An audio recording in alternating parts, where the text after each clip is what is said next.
Patriots trade Brandin Cooks, a huge move for the Patriots, where they trade away their number one wide receiver from a year ago. What's your initial reaction to the move?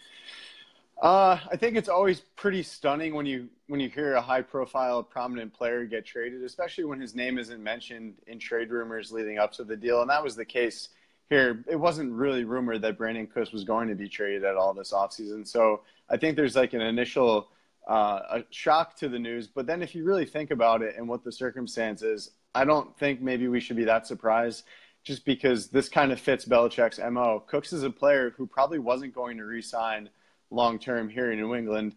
Just looking around at what some of the other receivers have gotten in free agency, I just don't think the Patriots were going to give him what another team would give him. So the Patriots were probably looking at this as his last year.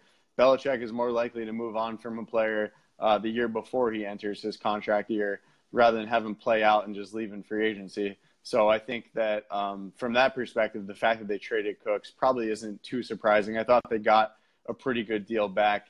Last year, as you guys know, they traded the number 32 pick for Cooks. This year, they acquired the number 23 pick. So they also gave up some mid-round picks there, a fourth rounder in this deal. But they move up from 32 to 23. They borrowed Brandin Cooks for a year. He was a productive player for them for a season. So I would call it a successful deal. Yeah, for sure. And they obviously still have the number 31 pick this year as well. So they got 2 first-round picks, 2 second-round picks. I mean, Brandin Cooks was a guy that looked like he could leave in free agency. I think they got great value for the deal and getting a first-round pick in return. You'd think that maybe like a second-round pick would be what they would get for someone like him. Cooks was obviously very good last season. He had over 1,000 yards receiving, 7 touchdowns. But, we saw it week to week. I mean, he was sort of a frustrating player to watch when you think of the Patriots scheme. You'd see him try to go for shorter routes and move the chains over and over, and Tom Brady just couldn't connect with them on those short passes. Do you think that maybe had something to do with the decision to not pay him the big money? Or?